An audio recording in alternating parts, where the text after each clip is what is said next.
दोस्तों नमस्कार। आज एक नई यात्रा पर मन है एक ऐसे क्षेत्र में जाने का जिसे कभी नहीं गया हूँ। उस क्षेत्र का नाम है दुमझेड़ा। दुमझेड़ा एक ऐसा गांव है जो यमुना के किनारे आता है और ये चिल्काना से भी रास्ता यहाँ जाता है और सरसावा से शाहजहाँपुर बैंगनी गांव को होते हुए भी हम यहाँ पहुँच सकते हैं। दुमझेड़ा गांव में कभी नाव बनाई जाती थी, ये उल्लेख मिलता है। एक और महत्वपूर्ण शब्द यहाँ मिला है मुझे, इसके आसपास कोई क्षेत्र था जिसका नाम था राजघाट। यमुना नदी के किनारे किसी राजघाट का होना मुझे रोमांचित करता है। मुझे लगता है वो बड़ा महत्वपूर्ण रहा होगा, हो सकता है उस प्राचीन मार्ग से संदर्भित वो रहा हो। तो मैं आज इन दो तथ्यों को तलाश करने के लिए जाऊंगा कि दुमझेड़ा में जो नाव बनाई जाती थी उनका उद्देश्य क्या था, क्या वो यात्रियों के लिए बनाई जाती थी, क्या वो सामान ढोने के लिए बनाई जाती थी, कब बनाई जाती थी, उसकी वर्तमान क्या स्थिति है और राजघाट के पीछे वहाँ क्या चीज़ छिपी है।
दुमझेड़ा गांव के अंतर्गत इस जलधारा को बूढ़ी यमुना के नाम से जाना जाता है। कई बार बूढ़ी यमुना अपना स्थान भी बदल लेती है। काफ़ी लंबे समय से वह इसी स्थान पर बह रही है। बूढ़ी का सीधा तात्पर्य है कि वृद्ध यमुना, वो यमुना जो कभी पुराने रास्ते पर अपने बहती हो। ये देखिए आप इस बूढ़ी यमुना का विहंगम दृश्य कितना खूबसूरत है। जबकि वर्तमान में यमुना नदी यहाँ से 4 से 5 किलोमीटर दूर बहती है,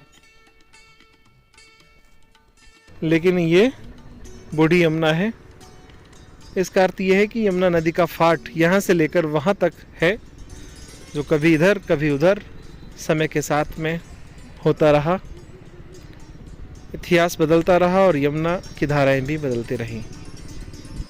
नौका वहन को लेकर दुमझेड़ा गांव में एक महत्वपूर्ण तथ्य यह मिला कि यहाँ पर मल्लाह जाति निवास करती है। मल्लाह जाति हिंदू भी है और मुस्लिम भी है। एक और महत्वपूर्ण बात है, यमुना नदी के पूर्वी किनारे हरियाणा का गांव है घोड़ो पीपली, वहाँ पे भी हिंदू मल्लाह की जाति निवास करती है। यद्यपि आज ना ये नौका चलाते हैं ना ये नौका बनाते हैं। आइए बात करते हैं दुमझेड़ा गांव के एक निवासी से। यहाँ मल्लाह जो है ना, दोनों बिरादरी, हिंदू भी मुस्लिम भी। जी जी। और अब तो वो लोग नहीं जानते हैं जय नाव के बारे में जी। और हम खूब जानते हैं कि नाव कैसे बने थी और उसको कौन चलावा था, कैसे वो तीरे थी। हम जब दरिया पार करके अपने खेत पावे थे तो हम उनको नाज दे थे फसल के थे मल्लाह को। वो उनकी रोजी रोटी का सबब था। साल में 2 बार, एक साल में 2 बार, साढ़ी और शाम। अच्छा जी। तो वो उनका था, गुजारा ठीक था। अच्छा, तो आपके बचपन में नाव चलती थी? हाँ, हमारे बचपन में नाव चलती देखी, नाव में बैठे हैं जी। और उसकी रिपेयर भी खुद करते थे वो लोग। अच्छा, मल्लाह ही। अच्छा, हमने रिपेयर देखी उसकी।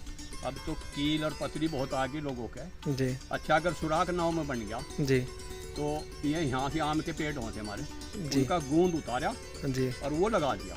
अच्छा। उससे नाव जैसे पानी में गिरेगी ना तो वो लोहा बन जाता वो गूंद।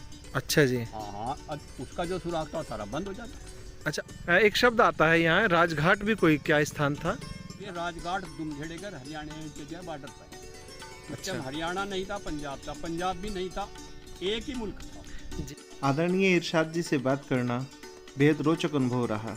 वे बेहद अच्छे व्यक्ति हैं, नेक दिल इंसान हैं और उनके पास बहुत सारी जानकारियां हैं और मैं इन्हीं जानकारी के साथ चलता हूं यमुना नदी की ओर।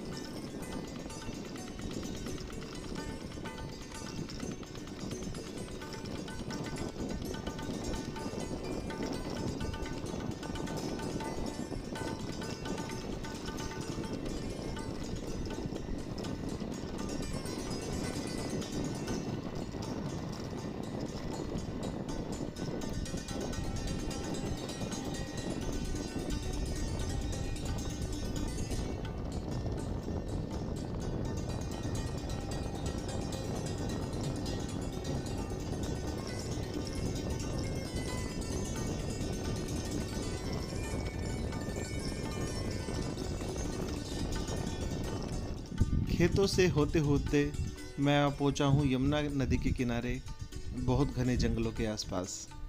इन जंगलों के आसपास कई जलधाराएं यमुना नदी की निकलती हैं। मैं एक जलधारा के पास खड़ा हूँ जो यमुना नदी से पूर्व दिशा की ओर बहती है।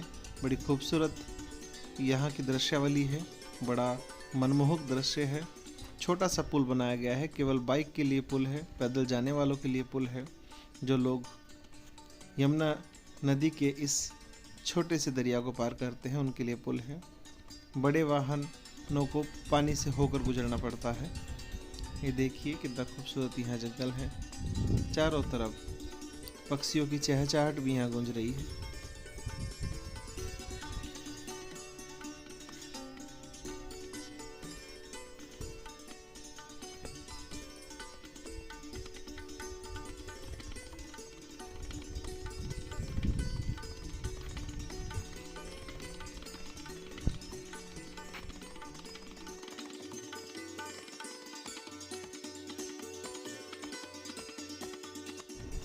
ऐसे जंगलों से गुजरना कई बार रोमांचित करता है और कई बार थोड़ा मुश्किल भी होती है, क्योंकि आप अकेले होते हैं।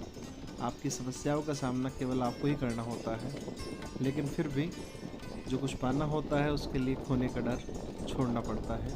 और देखिए मेरे सामने जंगलों को पार करके यमुना नदी का खूबसूरत स्थल दिखाई देने लगा है। जय यमुना मैया।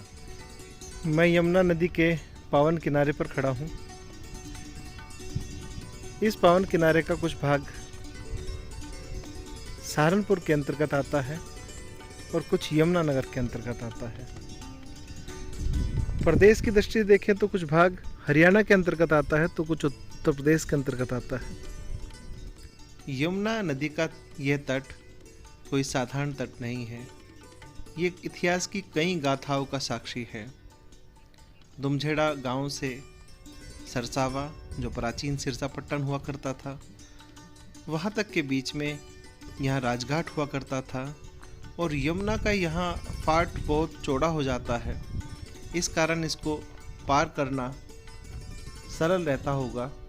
तो यहीं से अधिकांश प्राचीन काल में यात्री आए, यहाँ से आक्रमणकारी भी आए और यहीं से सिखों ने अंग्रेज़ों पर आक्रमण भी किए थे।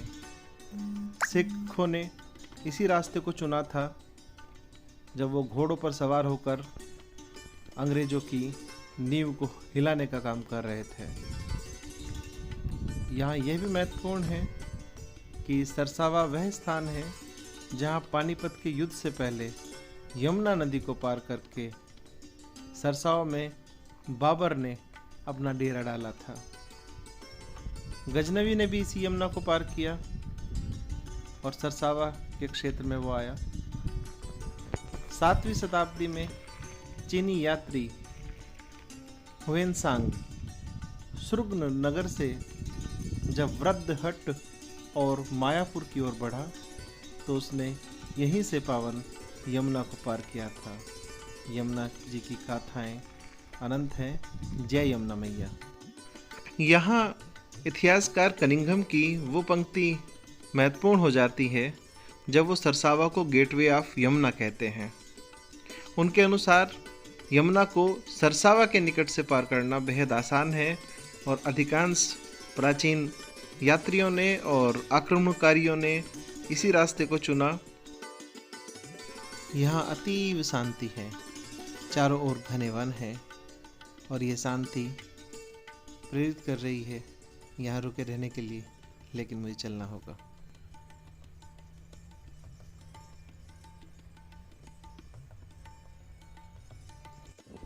अब मैं वापस लौट रहा हूँ और लौटते लौटते मेरे साथ कई महत्वपूर्ण जानकारियाँ हैं, कई तथ्य हैं। मैं खाली हाथ नहीं आ रहा हूँ। माँ यमुना के दर्शन किए हैं, घने वन को देखा है और देखा है कि किस प्रकार समय करवट लेता है, चीज़ें बदलती हैं और फिर स्थिर हो जाती हैं।